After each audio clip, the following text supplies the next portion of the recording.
Hello friends. मैं आपका दोस्त रोहित स्वागत करता हूं आपके अपने यूट्यूब चैनल एडू इंडिया में। आज हम ओजोन परत संरक्षण के बारे में जानकारी प्राप्त करेंगे कि ओजोन परत के बारे में जितनी भी जानकारियां होंगी उनको हम प्राप्त करेंगे कि ओजोन परत क्या होती है और ये मतलब कौन से मंडल में है और इससे समस्याएं क्या हो मतलब इसके ना होने पर कौन कौन सी समस्याएं होती हैं, कारण क्या हैं और समस्या का क्षेत्र कहाँ है और इसके संरक्षण के प्रयास जो किए गए हैं भारत के स्तर पर, इनको सभी को जानेंगे कि मतलब इससे क्या नुकसान है क्या फ़ायदे हैं, सारी जानकारी को प्राप्त करेंगे। वायुमंडल की ये परतें दी गई हैं कि कौन सी परत कहाँ पर है और ओजोन परत का भी दर्शाया गया है, मैप के जरिए दर्शाया गया है कि कौन सी परत कितने किलोमीटर से लेकर कितने किलोमीटर तक है। और ये भी दर्शाया गया है कि ओजोन परत जो है वो कौन से मंडल में पाई जाती है। वायुमंडल की 5 परतें हैं, जैसे कि ये हो गई पृथ्वी। एक मैप के थ्रू समझते हैं। ये हो गई पृथ्वी। पृथ्वी के जो सबसे नज़दीक की मंडल होता है वो होता है क्षोममंडल, जिसे ट्रोपोस्फियर भी कहा जाता है। और इसके जो दूसरे नंबर पर होता है उसे कहते हैं समताप मंडल, इसे स्ट्रेटोस्फियर के नाम से जाना जाता है। स्ट्रेटोस्फियर, ये इंग्लिश के नाम भी ध्यान रखना बहुत ज़रूरी है, क्योंकि बहुत से एग्जामों में समताप मंडल ना देने की बजाय से मतलब स्ट्रेटोस्फियर के नाम से भी कहा गया है। सबसे निचली परत जो है वायुमंडल की वो है ट्रोपोस्फियर, इसे क्षोममंडल कहते हैं। और इसके बाद जो दूसरी मंडल है उसको कहते हैं समताप मंडल। और जो ओजोन परत जो है वो इसी में सम्मिलित है, मतलब पाई जाती है, और इसी को हम आज पढ़ेंगे। ओजोन परत जो है, और सभी को पढ़ लेते हैं कि कौन कौन से मंडल हैं। तीसरा है मीजोस्फीयर, इसे मध्य मंडल कहा जाता है। और चौथा है आयनोस्फीयर, इसे आयन मंडल के नाम से जानते हैं, आयन मंडल के नाम से जानते हैं। और पांचवा जो है वो वायुमंडल। इसकी कोई भी इसकी कोई भी दूरी तय नहीं की गई कि कितने किलोमीटर तक ऊपर पहुंचा हुआ है। जो क्षोभ मंडल है वो यहाँ ध्रुवों पर 8 किलोमीटर से है, ध्रुवों पर 8 किलोमीटर से ऊंचाई है इसकी, और विषुवत रेखा पर 18 किलोमीटर से इसकी ऊंचाई है। समताप मंडल जो ओजोन परत है वो समताप मंडल में लगभग 90% पाई जाती है। 90% जो है वो समताप मंडल में पाई जाती है, और जो 10% इसका हिस्सा होता है वो क्षोभमंडल में पाया जाता है, जो कि ग्रीन हाउस गैस के रूप में काम करती है। 90% भाग इसका पाया जाता है समताप मंडल में, जो कि जीवन दायिनी के रूप में काम करती है, मनुष्य के जीवन दायिनी के रूप में काम करती है। और जो 10% हिस्सा पाया जाता है वो क्षोभमंडल में पाया जाता है, जो कि ग्रीन हाउस गैस के रूप में काम करती है। तो ओजोन परत लगभग समताप मंडल में 20 से 35 किलोमीटर के बीच जो इसका दायरा है वो बहुत ही अच्छे रूप में पाई जाती है, 20 से 35 किलोमीटर के बीच। हालांकि समताप मंडल जो है वो 8 से ध्रुवों पर 8 किलोमीटर से लेकर और विषुवत रेखा पर 18 किलोमीटर से लेकर 50 किलोमीटर के बीच समताप मंडल पाया जाता है, और जिसमें 20 से 35 किलोमीटर के बीच जो है ओजोन परत का दायरा बहुत अच्छा है। ओजोन परत को O3 के फॉर्म में लिखा जाता है। ओजोन परत क्या करती है? ओजोन परत सूर्य से आने वाली जो किरणें आती हैं, यूवी रेज, अल्ट्रावायलेट किरणें जो आती हैं, उसका 93 से 99% तक जो अल्ट्रावायलेट किरणों का जो प्रभाव होता है उनको ऑब्जर्व कर लेती है, और जो हमारे जीवन के लिए बहुत ही फायदेमंद होता है। यदि ऐसा ना हो तो बहुत सारी समस्याएं उत्पन्न होंगी। इसके बारे में आगे बढ़ते हैं। पृथ्वी की सतह है जैसे, ठीक है, पृथ्वी के वायुमंडल में ओजोन गैस जो है O3 कहते हैं इसको, पाई जाती है। इसका 90% भाग जो होता है समताप मंडल में 20 से 35 किलोमीटर के भाग में अच्छे रूप में पाई जाती है, जबकि 10% हिस्सा जो है क्षोभमंडल में ग्रीन हाउस गैस के रूप में पाया जाता है। इसके समस्या का क्षेत्र का है। समस्या का क्षेत्र जो है ओजोन परत का पतला होना। ओजोन परत जब पतली होती है जिससे स्वास्थ्य संबंधी कई समस्याएं आती हैं, जैसे कि त्वचा कैंसर हो जाता है एवं फोड़े फुंसियाँ निकल आती हैं, बहुत सारी समस्याएं उससे होती हैं। और एक ग्लोबल वार्मिंग के लिए भी बहुत जी जिम्मेदार है। मतलब जो अल्ट्रावायलेट किरणें जो होती हैं, यदि ओजोन परत इनको ऑब्जर्व ना करे तो ग्लोबल वार्मिंग संबंधी बहुत सी समस्याएं आएंगी। मतलब पृथ्वी का तापमान बढ़ जाएगा, और पृथ्वी के तापमान बढ़ने से बहुत सारी समस्याएं पृथ्वी पर उत्पन्न होती हैं और स्वास्थ्य संबंधी भी समस्याएं बहुत सारी उत्पन्न हो जाती हैं।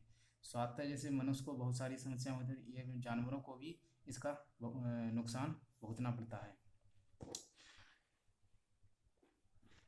और इसके कारण जो है, इसके कारण मुख्य क्या है कि CFC जिसे कहते हैं क्लोरोफ्लोरोकार्बन, क्लोरोफ्लोरोकार्बन का जो उत्सर्जन है वो O3 के साथ अभिक्रिया कर परत को पतला करता है।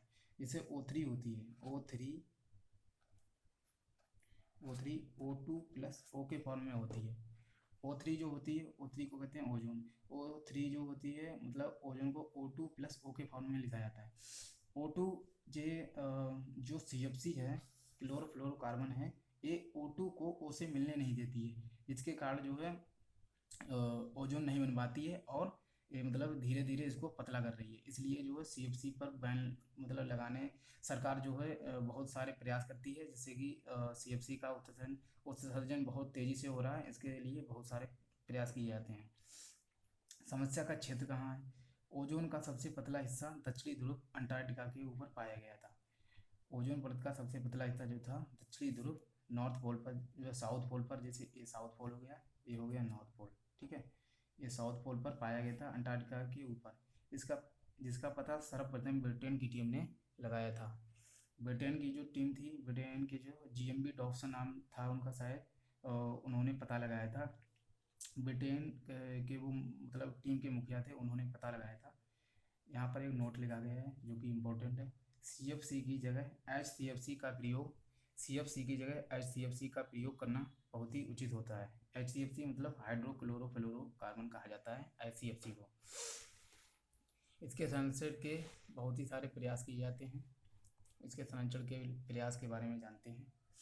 मॉन्ट्रियल प्रोटोकॉल 1987 में हुआ था। मॉन्ट्रियल प्रोटोकॉल 1987 में ये ओजोन परत के संरक्षण के बारे में जानकारी देता है।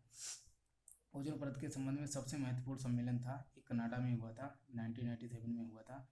प्रतिवर्ष 16 सितंबर को ये 16 सितंबर को ही हुआ था, 16 सितंबर 1987 को हुआ था। प्रतिवर्ष हर साल जो है ओजोन 16 सितंबर को ओजोन संरक्षण दिवस के रूप में मनाया जाता है।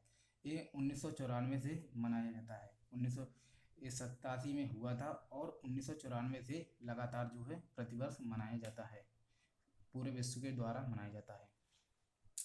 अन्य बिंदु के रूप में जान लेते हैं। ओजोन परत की मोटाई जो है वो डॉप्सन यूनिट में मापी जाती है।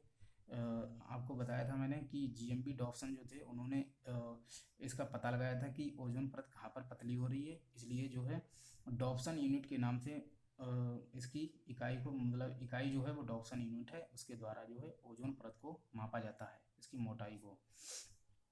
और जान लेते हैं ओजोन परत की मोटाई। ओजोन परत की मोटाई बसंत ऋतु जो होती है इसमें सबसे ज़्यादा हो जाती है, और एवं वर्षा ऋतु जो होती है, वर्षा ऋतु में इसकी मोटाई सबसे कम हो जाती है, सबसे कम हो जाती है वर्षा ऋतु में, एवं इसकी मोटाई जो है वो सबसे ज़्यादा हो जाती है बसंत ऋतु में।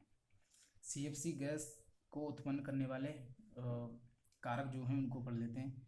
जो फोम बनाने वाली फैक्ट्रियां हैं, फोम के थ्रू जो फोम बनाती हैं फैक्ट्रियां, उनके द्वारा जो है CFC का उत्सर्जन होता है। AC फ्रिज जो बनाती हैं कंपनियां, इनके द्वारा भी जो उत्सर्जन होता है, जो CFC गैस का उत्सर्जन होता है। एवं हैलोजन तत्व जो हैं, हैलोजन गैसें, एवं N2O नाइट्रस ऑक्साइड और CH3Cl इत्यादि जो हैं CFC के उत्सर्जन में बढ़ावा देती हैं। इस प्रकार हमने जो है ओजोन परत के बारे में महत्वपूर्ण जानकारी प्राप्त कर ली है। ओजोन परत के बारे में महत्वपूर्ण जानकारी प्राप्त कर ली है। एक बार इसको रिवीजन कर लेते हैं कि इसके ओजोन परत जो है वो समताप मंडल में पाई जाती है। इसे स्ट्रेटोस्फीयर भी कहा जाता है समताप मंडल को, और O3 के फॉर्म में होती है। UV किरणें जो हैं इसका 93 से 99% जो है भाग अवशोषित कर लेती हैं, और 90% भाग इसका पाया जाता है समताप मंडल में। 10% जो पाया जाता है वो क्षोभमंडल में पाया जाता है। ये 20 से 35 किलोमीटर के बीच, 20 से 35 किलोमीटर के बीच एक अच्छे फॉर्म में पाई जाती है।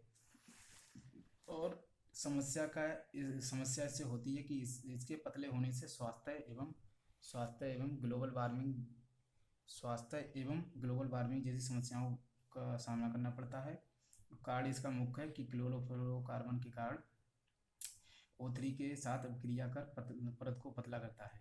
ठीक है। समस्या का क्षेत्र दक्षिणी ध्रुव अंटार्कटिका के ऊपर है, जिसका पता ब्रिटेन के व्यक्ति थे GMB डॉक्सन, उन्होंने लगाया था। संरक्षण के प्रयास हुए थे इसमें। मॉन्ट्रियल प्रोटोकॉल 1987 में हुआ था। 16 सितंबर से मनाया जाता है प्रतिवर्ष, 16 सितंबर को मनाया जाता है 1994 से। अन्य बिंदु के रूप में जान लेते हैं कि अन्य बिंदु ओजोन परत की मोटाई। ये बहुत ही इंपॉर्टेंट क्वेश्चन है कि ओजोन परत की मोटाई जो है वो किस यूनिट में मापी जाती है, तो डॉक्सन यूनिट के रूप में मापी जाती है। और ओजोन परत की मोटाई बसंत ऋतु में सबसे ज़्यादा हो जाती है एवं वर्षा ऋतु में सबसे कम हो जाती है। CFC को उत्सर्जन करने वाले कारक हैं, जैसे फोम वाली फैक्ट्रियाँ, एसी फ्रिज जो बनाती हैं फैक्ट्रियाँ, इनके द्वारा CFC का उत्सर्जन होता है। हैलोजन गैसें N2O नाइट्रस ऑक्साइड और CH3Cl इत्यादि जो हैं इसके कारक हैं। तो इस प्रकार हमने ओजोन परत के बारे में सारी जानकारियाँ प्राप्त कर ली हैं। आई होप कि आपको ये वीडियो पसंद आई होगी। आप इसे लाइक भी कर सकते हैं, कमेंट शेयर चाहे जो चाहें कर सकते हैं, एवं सब्सक्राइब भी कर लें। जय हिंद, वंदे मातरम।